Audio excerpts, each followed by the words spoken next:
விக்ரம் சொன்னது சரிதான். உன் கண்ணுல ஒரு உண்மை தெரியுதுமா. என் பையன் இவ்வளோ தூரம் உன்னை தேடி போய் கூட்டிட்டு வந்திருக்கான்னா நீ ஏதோ ஒரு விசேஷமான பொண்ணா தான் இருக்கணும். வா உள்ள என்று அவளை வரவேற்றார். அப்போதுதான் நித்யாவுக்கு பெரிய பாரமே இறங்கியது போல இருந்தது.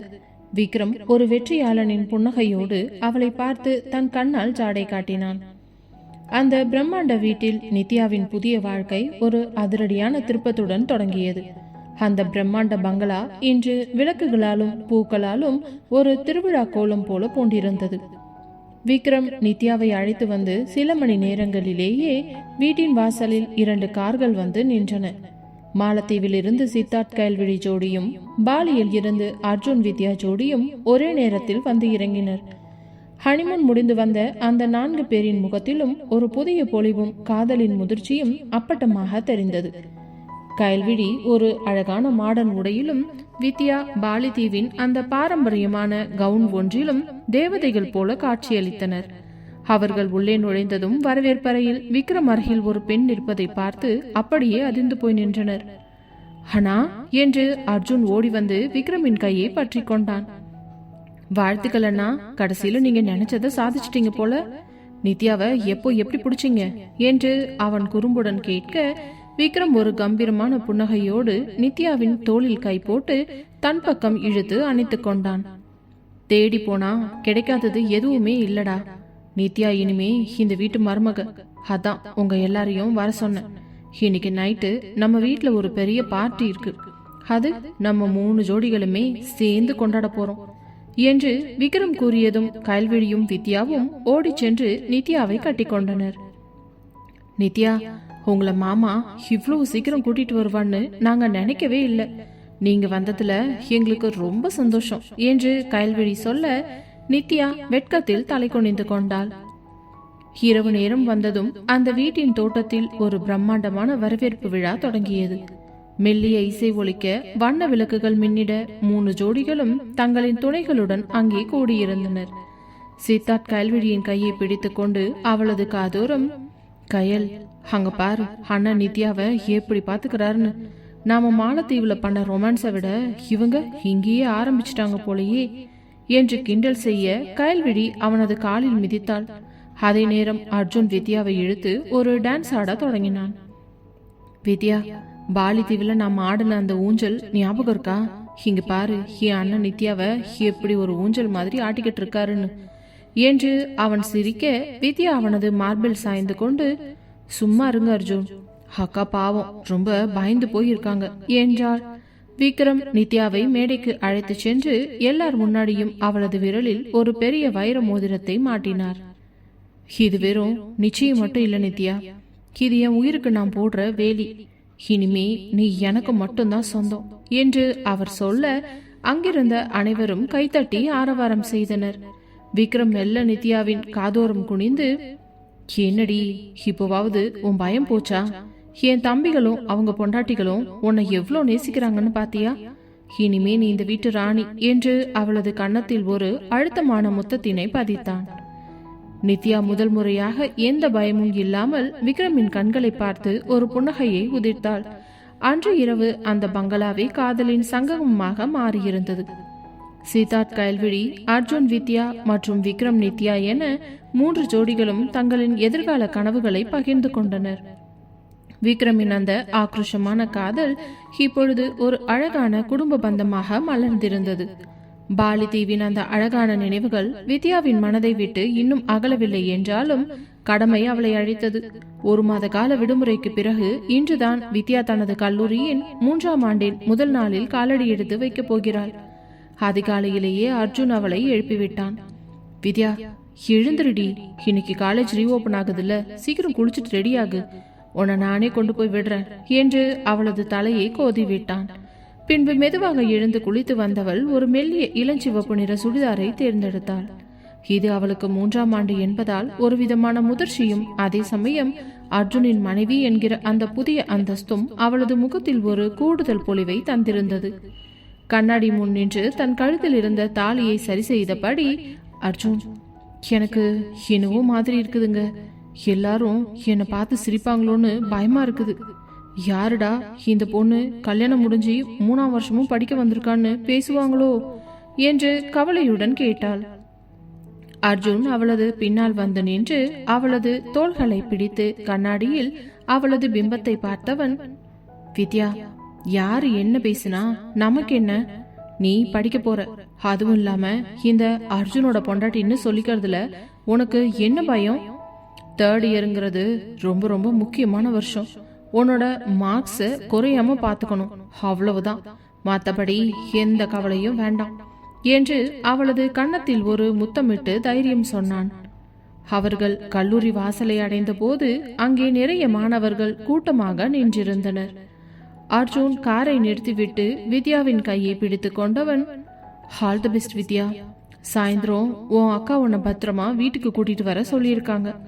அதனால நானே வந்து உன்னை கூட்டிட்டு போறேன். கிளாஸ்ல கவனமா இரு, சரியா என்றான். வித்யா காரை விட்டு இறங்கி வகுப்புக்குள் நுழைந்த போது அவளது தோழிகள் ரம்யாவும் நிலாவும் ஓடி வந்தனர். வாடி வித்யா, மேடம் ஹனிமூன் எல்லாம் முடிச்சுட்டு இப்பதான் வந்திருக்கீங்க போல. அர்ஜுன் சார் உன்னை ரொம்ப செல்லம் கொடுத்து கெடுத்து வச்சிருக்காருன்னு உன் முகத்தை பார்த்தாலே தெரியுது என்று ரம்யா கிண்டல் செய்ய வித்யாவின் முகமோ சிவந்து போனாள். சும்மா இருங்கடி, சார் யாராவது பார்த்தா தப்பா நினைப்பாங்க. நோட்ஸ் எல்லாம் ஒழுங்கா எடுத்தீங்களா? இந்த வருஷம் செமஸ்டர் ரொம்ப டஃப்பா இருக்கும்னு சொல்றாங்களே என்று வித்யா பேச்சை மாற்ற முயன்றாள். அதற்கு பிறகு மதிய உணவு இடைவேளையில் கேன்டீனில் அமர்ந்திருந்த போது சில சீனியர் மாணவர்கள் வித்யாவை பார்த்து, என்ன வித்யா, கல்யாணம் முடிஞ்சாச்சு, அப்புறம் எதுக்கு இந்த டிகிரி? வீட்டுல சமைச்சு போட்டுட்டு ஜாலியா இருக்க வேண்டியது தானே என்று வம்புக்கு இழுத்தனர். வித்யா நிமிர்ந்து அமர்ந்து அவர்களை தீர்க்கமாக பார்த்தவள், கல்யாணம்ங்கிறது வாழ்க்கையோட ஒரு பகுதி தான், ஆனா படிப்புங்கிறது என்னோட அடையாளம். என் புருஷனே எனக்கு சப்போர்ட் பண்ணும்போது உங்களுக்கு ஏன் இவ்வளோ கவலை? 3rd இயர் எக்ஸாம்ல நான் கோல்டு மெடல் வாங்குறேனா இல்லையான்னு மட்டும் பாருங்க என்று அதிரடியாக பதிலளித்தாள். அவளது அந்த பேச்சை கேட்டு அந்த மாணவர்கள் வாயடித்து போயினர். மாலை கல்லூரி முடிந்ததும் அர்ஜுன் சொன்னது போலவே வாசலில் காருடன் காத்திருந்தான். வித்யா ஓடி வந்து காரில் ஏறியதும், என்ன வித்யா, காலேஜ் எக்ஸ்பீரியன்ஸ் எப்படி? யாராவது உன்கிட்ட வாழுத்தனை பண்ணாங்களா என்று கேட்டான். வித்யா நடந்த அனைத்தையும் ஒன்று விடாமல் அவனிடம் கூறிவிட்டு, அர்ஜுன், இன்னைக்கு நான் மற்றவங்களுக்கு பதில் சொன்ன விதம் எனக்கே ஆச்சரியமா இருந்துச்சு தெரியுமா? எல்லாம் நீங்க கொடுத்த தைரியம்தான் என்று அவனது கையை பிடித்து கொள்ள, வெரி குட் வித்யா, இதே போல்ட்னஸ் தான் உனக்கு எப்பவும் வேணும். சரி, இப்போ நேரா வீட்டுக்கு போகலாம். அங்க கயலும் சித்துவும் நமக்காக காத்துக்கிட்டு இருப்பாங்க என்று அர்ஜுன் காரை செலுத்தினான். கொடைக்கானலின் அந்த போராட்டங்களுக்கு பிறகு சென்னை பங்களாவிற்கு வந்து சேர்ந்த முதல் இரவு நித்யாவிற்கு ஒரு வினோதமான படபடப்பை தந்தது. விக்ரமின் அந்த பிரம்மாண்ட அறைக்குள் அவள் நுழைந்த போது அங்கிருந்த ஒவ்வொரு பொருளும் அவனது அதிகாரத்தையும் அந்தஸ்தையும் பறைசாற்றுவது போல இருந்தது. ஜன்னலுக்கு வெளியே சென்னையின் இரவு வெளிச்சம் மங்களாக தெரிய அறைக்குள் ஏசியின் குளிர் மெல்ல பரவி கொண்டிருந்தது. நித்யா குளித்துவிட்டு ஒரு மெல்லிய சந்தன நிற சுடிதாரில் ஈரக்கூந்தலை ஒரு பக்கமாக தூக்கி போட்டுவிட்டு ஜன்னல் ஓரம் நின்றிருக்க அவளது கழுத்தில் விக்ரம் கொடுத்த அந்த வைரச்சங்கிலி நிலா வெளிச்சத்தில் மின்னியது. திடீரென்று கதவு திறக்கும் சத்தம் கேட்டதும் நித்யா திடுக்கிட்டு திரும்பினாள். அப்பொழுது விக்ரம் தான் உள்ளே வந்தான். கையில் ஒரு ஃபைல் இருந்தது. ஆனால் அவனது கண்கள் நேராக நித்யாவைத்தான் தேடின. சட்டையின் முதல் 2 பட்டன்களை கழட்டிவிட்டு சோர்வாக வந்தவன் நித்யாவை பார்த்ததும் அவனது முகத்தில் ஒரு திருப்தியான புன்னகை அரம்பியது. என்ன நித்யா, இன்னும் தூங்கலையா? இந்த ஊரு, இந்த வீடு உனக்கு இன்னும் செட் ஆகலையா என்ன என்று அவன் மெல்லிய குரலில் கேட்டபடியே அவள் அருகு வந்தான். நித்யா தலை குனிந்தபடி, இல்ல சார், எல்லாம் ஒரு கனவு மாதிரி இருக்கு. ஒரு வாரத்துக்கு முன்னாடி நான் எங்க இருந்தேன், இப்போ எங்க இருக்கேன்னு நினைச்சா என்று இழுக்க விக்ரம் அவளது இடையை சுற்றி தன் பலமான கரங்களை வளைத்து அவளை தன் பக்கம் இழுத்து அணைத்து கொண்டவனது சூடான மூச்சு காற்று அவளது பிடரியில் பட்டதும் நித்யா அப்படியே சிலிர்த்து போனாள். சார் ப்ளீஸ், யாராவது வந்துட்டு போறாங்க என்று அவள் முணுமுணுக்க விக்ரம் அவளது கழுத்து சரிவில் தன் முகத்தை புதைத்து ஆழமாக சுவாசித்தவன், யார் வருவாங்க? இது ஏன் ரூம், இங்க எனக்கு தெரியாம ஒரு எறும்பு கூட நுழைய முடியாது நித்யா. நீ என்கிட்ட இருந்து தப்பிக்கவே முடியாதுன்னு உனக்கு இன்னும் புரியலையாடி என்றபடி அவளை தன் பக்கம் திருப்பி அவளது கண்களை ஆழமாக ஊடுருவி பார்த்தான். அவனது கண்களில் இருந்த அந்த தாகம் நித்யாவை நிலைக்குலைய செய்தது. அவன் அவளது தாடியை தூக்கி அவளது இதழ்களுக்கு மிக அருகில் தன் முகத்தை கொண்டு சென்றான். நித்யா, உன்னை இப்பவே முழுசா எடுத்துக்கணும்னு எனக்கு எவ்வளவு வெறி இருக்கு தெரியுமா? ஆனா உன்னை முறைப்படி பொண்டாட்டி ஆக்கிட்டு தான் உன்னை முழுசா தொடணும்னு ஒரு வைராக்கியத்துல இருக்கேன். என் பொறுமையை ரொம்ப சோதிக்காதடி என்று ஒரு ஆக்ரோஷமான காதலோடு அவளது நெற்றியில் ஒரு அழுத்தமான முத்தத்தை பதித்தான். நித்யா அவனது மார்பில் சாய்ந்து கொண்டு, சார், நீங்க என் மேல இவ்ளோ பிடிவாதமா இருக்கீங்களே, ஏன் என்று மெல்ல கேட்க, விக்ரம் அவளை அப்படியே அள்ளி தூக்கி கொண்டு அந்த மெத்தையில் அமர வைத்தவன் அவளது கைகளை பற்றி கொண்டு, ஏன்னா நீ என் உயிர் நித்யா, நீ இல்லாம இந்த விக்ரம் வெறும் பொணமாத்தான் அலைஞ்சான். இப்போ நீ என் கண்ணு முன்னாடி இருக்கிறது தான் எனக்கு பெரிய நிம்மதி. இப்போ ஒரு முக்கியமான விஷயம் சொல்லணும். நாளைக்கு காலையில நீ வீட்டில் இருக்க போறதில்ல என்றான் அதிகாரமாக. நித்யா வியப்புடன், எங்க சார், மறுபடியும் எங்கேயாவது கடத்திட்டு போக போறீங்களா என்று கேட்க, விக்ரம் பலமாக சிரித்தவாறே, கடத்துற வேலையெல்லாம் முடிஞ்சாச்சுடி. நாளைக்கு காலையில நீ என் கூட என் ஆபீஸ்க்கு வர்ற. என்னோட பர்சனல் அசிஸ்டன்ட் பதவியில நாளையிலேருந்து நீ ஜாயின் பண்ற. என் கண்ணு முன்னாடியே நீ இருக்கணும். ஒரு நிமிஷம் கூட உன்னை விட்டு பிரிய எனக்கு இஷ்டம் இல்லை என்றதும் நித்யா அதிர்ந்து போனாள். சார், ஆபீஸ்கா? எனக்கு பயமா இருக்குங்க. அங்க எல்லாரும் பெரிய பெரிய ஆட்களா இருப்பாங்க. நான் ஒரு சாதாரண பொண்ணு, அங்க வந்து என்ன பண்ணுவேன் என்று பதறினாள். விக்ரம் அவளது இதழ்களில் தன் விரலை வைத்து தடுத்தவன், பயப்படாதடி, நீ அங்க வேலை பார்க்க போறதில்ல, என்ன வேலை வாங்க போற. உனக்குன்னு ஒரு தனி கேபின் என் ரூமுக்கு பக்கத்திலேயே இருக்கும். நீ அங்க உட்கார்ந்துட்டு இருந்தாலே போதும், எனக்கு 1000 யானை பலம் வந்த மாதிரி இருக்கும். நாளைக்கு காலையில 9 மணிக்கு கார் வாசல்ல நிற்கும். ஒரு அழகான சேலையில நீ தயாரா இருக்கணும். இது என்னோட அன்பு கட்டளை என்று அவளது கன்னத்தில் ஒரு முத்தமிட்டு அவளை தன் அணைப்பிற்குள் இழுத்து கொண்டான். அந்த இரவு விக்ரமின் அந்த அதிரடியான முடிவிலும் அவனது மாறாத அன்பிலும் நித்யா மெல்ல கரைந்து போனாள். விக்ரமின் இதய துடிப்பை தன் தலையணையாக கொண்டு அவனது அணைப்பிலேயே ஒரு பாதுகாப்பான உணர்வுடன் உறக்கத்தில் ஆழ்ந்தாள். விக்ரமின் அந்த அதிகாரம் கலந்த காதலும் அவன் மார்பில் சாய்ந்து உறங்கிய அந்த இரவின் கதகதப்பும் நித்யாவின் மனதிற்குள் ஒரு புதுவிதமான கிளர்ச்சியை ஏற்படுத்தியிருந்தது. மறுநாள் காலை ஜன்னல் திரைகளை விலக்கி கொண்டு வந்த சூரிய ஒளி அவளது முகத்தில் படர மெல்ல கண் விழித்தாள். அவளுக்கு முன்னமே எழுந்து தயாராகிவிட்ட விக்ரம் ஒரு கையில் காஃபி கோப்பையுடன் பால்கனியில் நின்றபடி போனில் யாரிடமோ தீவிரமாக பேசிக் கொண்டிருந்தான். அவன் அணிந்திருந்த அந்த விலை உயர்ந்த கருப்பு நிற சட்டையும் கையில் மின்னிய கடிகாரமும் அவனது கம்பீரத்தை இன்னும் ஒருபடி உயர்த்தி காட்டின. நித்யா எழுந்திருப்பதை பார்த்ததும் விக்ரம் போனை அணைத்துவிட்டு அவள் அருகே வந்தவன், என்ன நித்யா, விடிஞ்சாச்சு.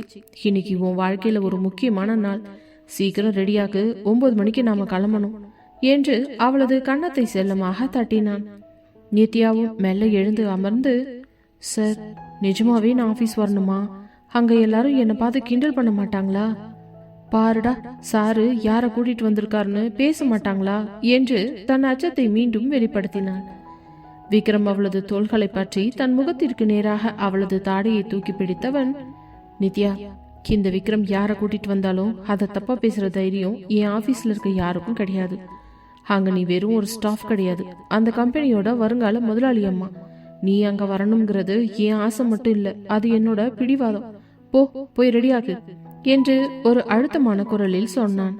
நித்யா குளித்து விட்டு வந்து விக்ரம் ஏற்கனவே எடுத்து வைத்திருந்த ஒரு அழகான ஊதா நிற சில்காட்டன் புடவையை அணிந்தாள்.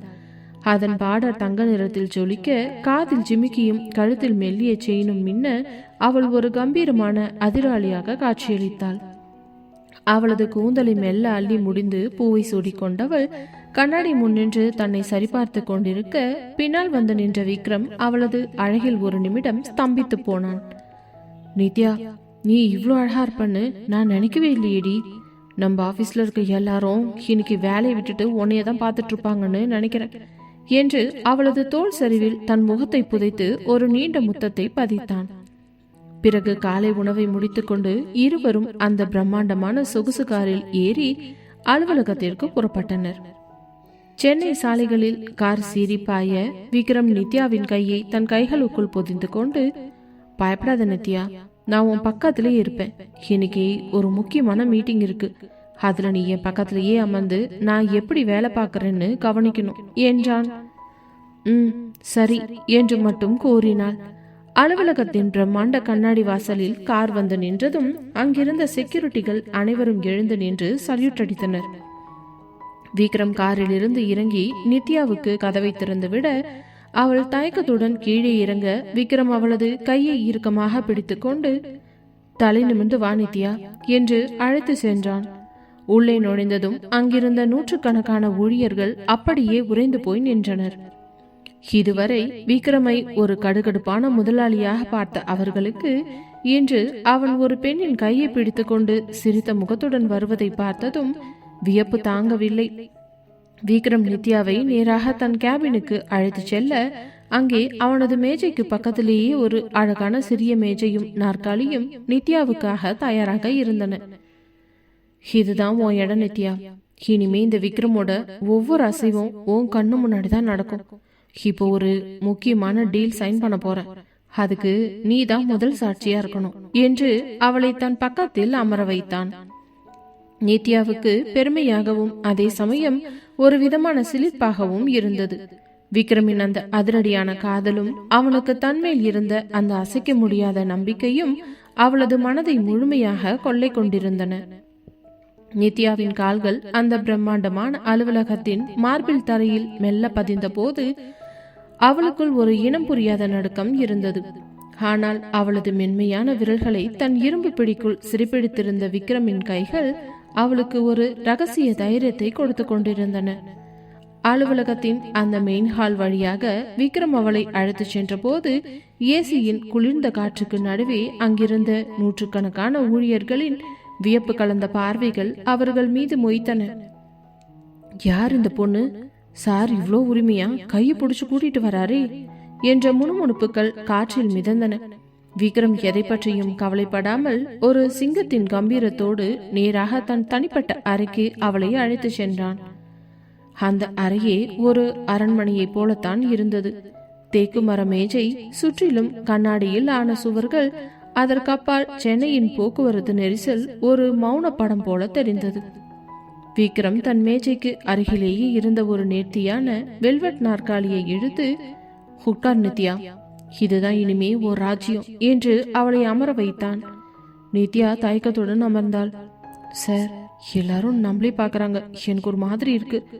நீங்க பாட்டுக்கு என்ன எப்படி நடுவுல கொண்டு வந்து நிறுத்திட்டீங்க என்று அவள் மெல்ல கூற, விக்ரம் அவளது மேஜையின் மேல் இரு கைகளையும் ஊன்றி அவளது முகத்திற்கு மிக அருகில் குனிந்தான். நித்யா, இந்த விக்ரம் ஒரு பொருளை தொட்டா அது அவனுக்கு மட்டும்தான் சொந்தம். இப்போ இந்த ஆபீஸ்ல இருக்கிற ஒவ்வொருத்தருக்கும் தெரிஞ்சிருக்கும், நீ வெறும் பிஏ கிடையாது, இந்த சாம்ராஜ்யத்தோட மகாராணின்னு. நீ பயப்படவே வேணாம்டி. நீ என் பக்கத்துல இப்படி உட்கார்ந்து இருந்தாலே போதும், எனக்கு பிசினஸ்ல வர்ற எந்த டென்ஷனுமே தெரியாது என்று அவளது கன்னத்தில் மெல்ல தன் கரி விரல்களால் வருடினான். சிறிது நேரத்தில் அவனது பிஏ ரமேஷ் சில கோப்புகளுடன் உள்ளே வந்தான். விக்ரமும் நித்யாவும் அவ்வளவு நெருக்கமாக இருப்பதை கண்டவன் சற்றென்று தலை குனிந்து கொண்டு, சார், அந்த லண்டன் கிளைண்ட்ஸ் மீட்டிங் இன்னும் 10 நிமிஷத்துல ஸ்டார்ட் ஆகுது, கான்ஃபரன்ஸ் ஹால் ரெடியா இருக்குது என்றான். விக்ரம் நித்யாவை பார்த்து, வா நித்யா, இன்னைக்கு என்னோட இந்த முக்கியமான டீல்ல நீயும் ஒரு பார்ட். நீ என் பக்கத்துல உட்கார்ந்து நான் பேசுறத கவனி என்று அவளை அழைத்து கொண்டு மீட்டிங் ஹாலுக்கு சென்றான். அந்த பெரிய அறையில் வெளிநாட்டு தொழிலதிபர்கள் காத்து கொண்டிருந்தனர். விக்ரம் உள்ளே நுழைந்ததும் அனைவரும் எழுந்து நின்று மரியாதை செய்ய விக்ரம் நித்யாவை தனக்கு அடுத்தபடியே இருந்த நாற்காலியில் அமர வைத்தான். மீட்டிங் நடந்து கொண்டிருக்கும் போது விக்ரம் அவ்வப்போது ஃபைல்களை பார்ப்பதும் கணினி திரையில் தரவுகளை ஆய்வு செய்வதும் என தீவிரமாக இருந்தான். திடீரென்று ஒரு சிக்கலான புள்ளியில் விவாதம் நின்ற போது விக்ரம் லேசாக தலைவலியில் தன் நெற்றியை தேய்த்தான். அதை கவனித்த நித்யா யாருக்கும் தெரியாமல் மேஜைக்கடியில் விக்ரமின் கையை மெல்ல பற்றினாள். அவளது அந்த மென்மையான தீண்டல் விக்ரமுக்கு ஒரு மின்சாரத்தை பாய்ச்சியதை போலவே இருந்தது. அவன் நித்யாவை திரும்பி பார்த்தான். அவளது கண்களில் இருந்த அந்த அக்கறை அவனுக்கு ஒரு புது தெம்பையே கொடுத்தது. அடுத்த 5 நிமிடங்களில் விக்ரம் அந்த தொழிலதிபர்களை தன் வாதத்தால் பணிய வைத்து அந்த பெரிய ஒப்பந்தத்தில் கையெழுத்தும் இட்டு முடித்தான். மீட்டிங் முடிந்து அனைவரும் சென்ற பிறகு அந்த அறையில் அவர்கள் 2 பேர் மட்டுமே தனிமையில் இருந்தனர். விக்ரம் சட்டென்று நித்யாவை தன் பக்கம் இழுத்து அவளது இடையை சுற்றி தன் கைகளை வளைத்து அணைத்து கொண்டவன், பாத்தியா நித்யா, உன் கைப்பட்ட உடனே எனக்குள்ள எல்லா டென்ஷனும் ஓடி போயிடுச்சு. நீ நிஜமாவே எனக்கு ஒரு லக்கி ஜாம் தாண்டி என்றபடி அவளது கழுத்து வளைவில் தன் முகத்தை புதைத்து ஆழமாக சுவாசித்தான். நித்யா பதறி போய், சார் என்ன பண்றீங்க? யாராவது கதவை திறந்துட்டு வந்துட போறாங்க, இது ஆபீஸ் சார் என்று அவனது மார்பில் கை வைத்து தள்ளினாள். வரட்டுமே, என் ஆபீஸ்ல நான் என் பொண்டாட்டியை கட்டி பிடிக்கிறதுக்கு யாருக்கிட்டையும் பர்மிஷன் கேட்க முடியாது. நித்யா, நீ இந்த சேலையில எவ்வளவு அழகா இருக்க தெரியுமா? மீட்டிங் நடுவுல கூட என் கவனம் பூரா ஓ மேலதான் இருந்துச்சு என்றபடி அவளது முகத்தை தூக்கி அவளது இதழ்களில் ஒரு மென்மையான முத்தத்தினை பதித்தான். அந்த பிரம்மாண்ட ஏசி அறையில் இருவரின் மூச்சு காற்றும் ஒரு புதிய காதலை சுவாசித்தது. விக்ரம் அவளை தன் மடியில் அமர வைத்து, இன்னைக்கு லஞ்ச் நாம வெளியே போக வேண்டாம், இங்கேயே என் கேபின்ல நாம சேர்ந்து சாப்பிடலாம், நான் உனக்கு ஊட்டி விடுறேன் என்று குறும்புடன் சொல்ல, நித்யா வெட்கத்தில் அவனது சட்டையின் காலரை பிடித்து இழுத்து முகம் புதைத்து கொண்டாள். அந்த அலுவலகத்தின் 4 சுவர்களுக்குள் விக்ரமின் ஆதிக்கமும் நித்யாவின் மென்மையான காதலும் ஒரு புதிய அத்தியாயத்தை தொடங்கியிருந்தன.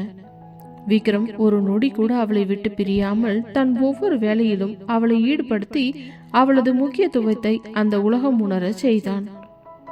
நித்யா விக்ரமின் அந்த பிரம்மாண்டமான அலுவலகத்தில் ஒரு கனவு போல அன்றைய பொழுதை கழித்திருந்தாள்.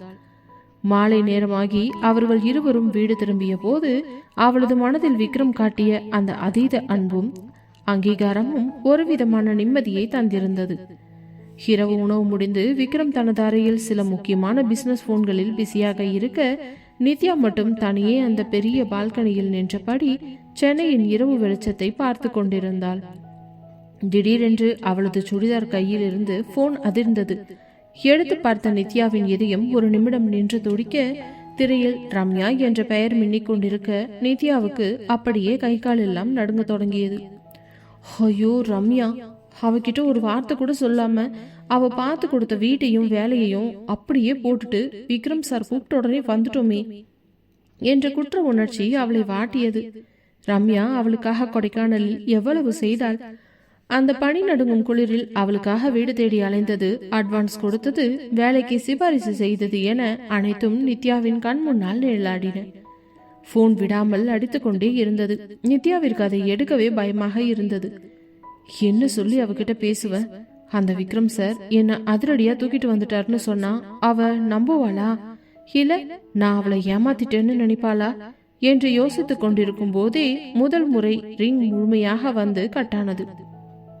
நித்யா அப்படியே சுவரில் சாய்ந்து கொண்டு கண்ணீர் விட்டாள். ரம்யா இப்பொழுது எவ்வளவு பதற்றத்தில் இருப்பாள் என்பது அவளுக்கு புரிந்தது. சரியாக 2 நிமிடங்கள் கழித்து மீண்டும் ரம்யாவிடமிருந்து அழைப்பு வந்தது. இந்த முறை நித்யா தயங்கவில்லை. நடுங்கும் கைகளுடன் போனை அட்டன் செய்தாள். ஹலோ ரம்யா என்று நித்யா மெல்ல இழுக்க, மறுமுனையில் ஒரு நிமிடம் நிசப்தம் நிலவியது. அடுத்த நொடியே ரம்யாவின் குரல் ஒரு எரிமலை போல வெடிக்க, நித்யா நீ உயிரோட தான் இருக்கியா இல்ல செத்துட்டியான்னு தெரிஞ்சுக்கிறதுக்காகத்தான் போன் பண்ண. ஏண்டி உனக்கு எங்கேயாச்சும் அறிவு இருக்குதா இல்லையா? ஒரு மனுஷிகிட்ட ஒரு வார்த்தை கூட சொல்லாம காணாம போயிட்டா இங்க இருக்கிறவங்க என்ன ஆவாங்கன்னு உனக்கு தோணலையா என்ன என்று ரம்யா கத்தினாள். நித்யா தேம்பி தேம்பி அழத் தொடங்கியவள், ரம்யா ப்ளீஸ், நான் சொல்றது கொஞ்சம் கேளு, நான் வேணும்னு எதுவுமே பண்ணல.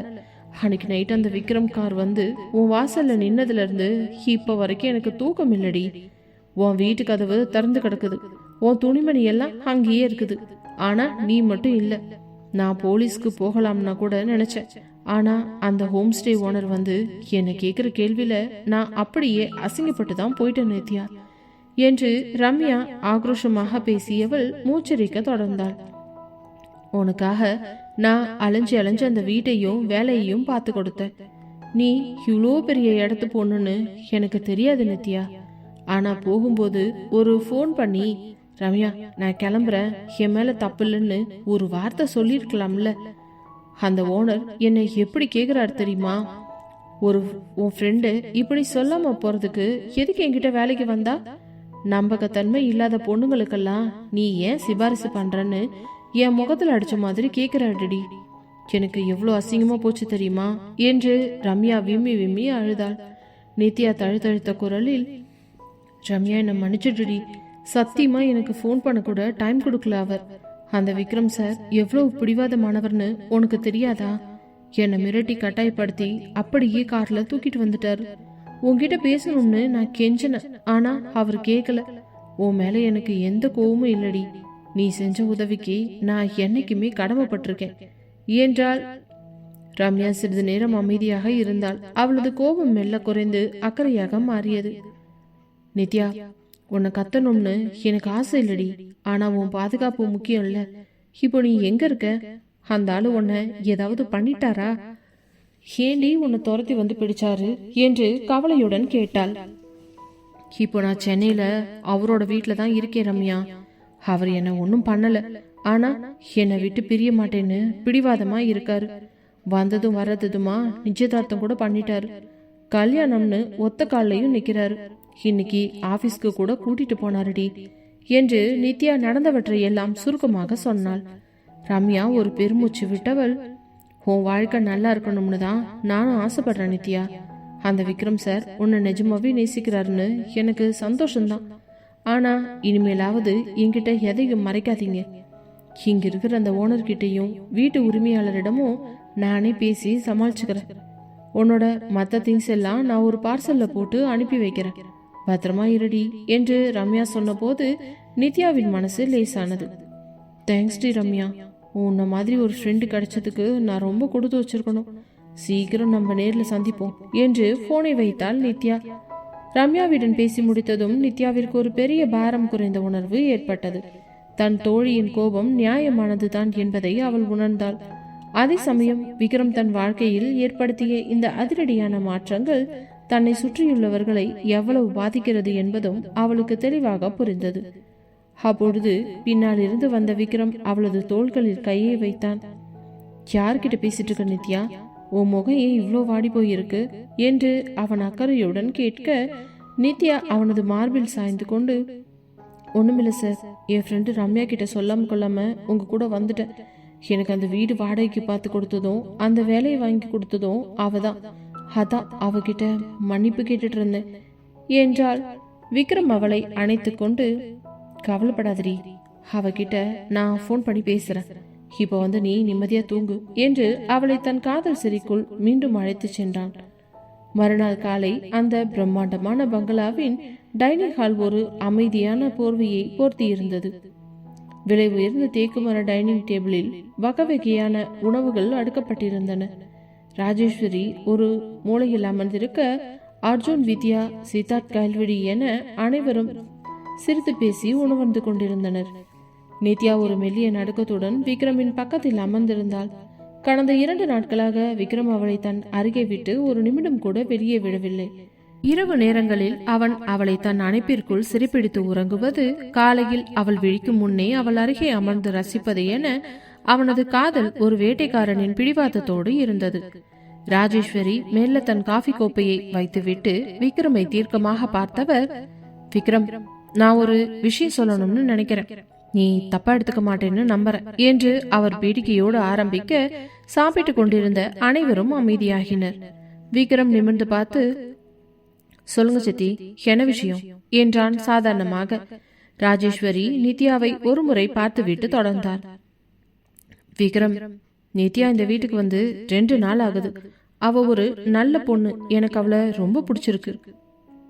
ஆனா உங்க 2 பேருக்கும் இன்னும் கல்யாணம் ஆகல, முறைப்படி ஒரு சரங்கு கூட நடக்கல. அப்படி இருக்கும் போது நீங்க 2 பேரும் ஒரே ரூம்ல தங்குறது எனக்கு என்னவோ சரியா படலப்பா. ஊர் உலகம் என்ன சொல்லும்னு யோசிச்சு பாரு.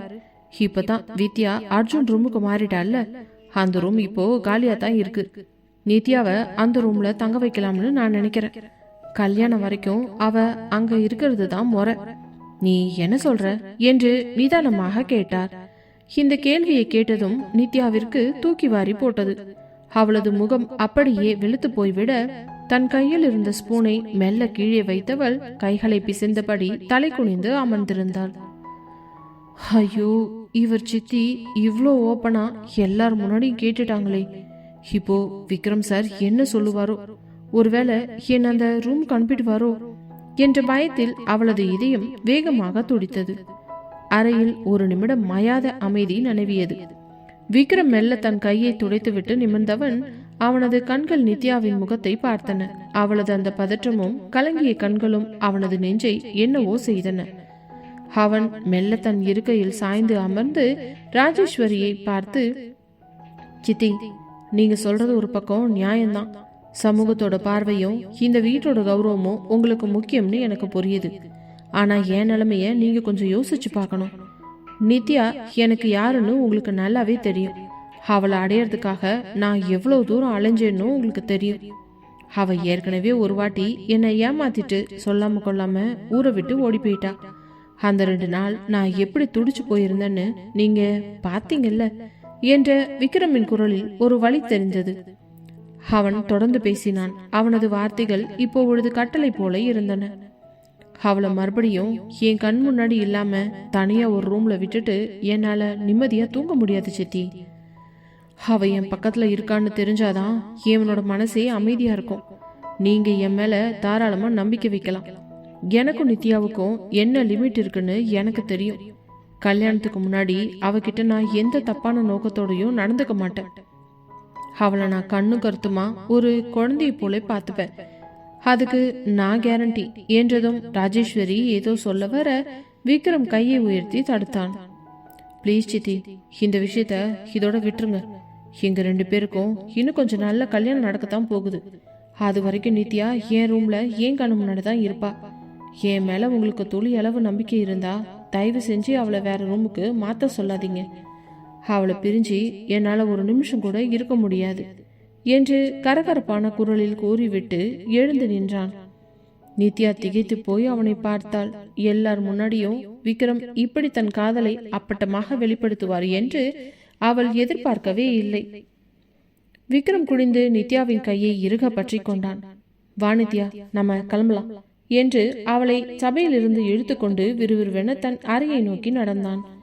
மாடியில் அறைக்குள் நுழைந்ததும் விக்ரம் கதவை ஓங்கி சாத்த நித்யா அழுது கொண்டே, சார், உங்க சித்தி தப்பா நினைப்பாங்க. எல்லார் முன்னாடியும் நீங்க இப்படி பேசியிருக்க வேணாம். நான் வேணா அந்த ரூமுக்கே போயிடுறேன் சார் என்று விம்மினாள். விக்ரம் அவளை சுவரோடு சேர்த்து அணைத்து அவளது முகத்தை தன் கைகளால் ஏந்தினான். நித்யா, உன்னை வேற ரூமுக்கு அனுப்ப சொல்ல சித்திக்கு உரிமை இருக்கலாம். ஆனா உன்னை அனுப்பாம தடுத்து நிறுத்த எனக்கு மட்டும்தான் அதிகாரம் இருக்குதுடி. உன்னை பிரிஞ்சு என்னால இருக்க முடியாதுன்னு சொன்னது வெறும் வார்த்தை இல்ல, அது என் உயிர் சம்பந்தப்பட்ட விஷயம். இனிமே இதை பத்தி நீ வாயையே திறக்க கூடாது. நீ என் பக்கத்துல தான் இருப்ப, புரியுதா என்று அவளது நெற்றியில் ஒரு ஆக்ரோஷமான முத்தத்தை பதித்தான். விக்ரமின் அந்த அதிரடியான பிடிவாதத்திலும் அவன் தன்மேல் வைத்திருக்கும் அந்த அசைக்க முடியாத காதலிலும் நித்யா அப்படியே உருகி போனாள். விக்ரம் அவளை தன் மார்போடு அணைத்துக் கொள்ள அந்த பெரிய பங்களாவில் விக்ரமின் ஆதிக்கம் மீண்டும் ஒரு முறை நிரூபிக்கப்பட்டது.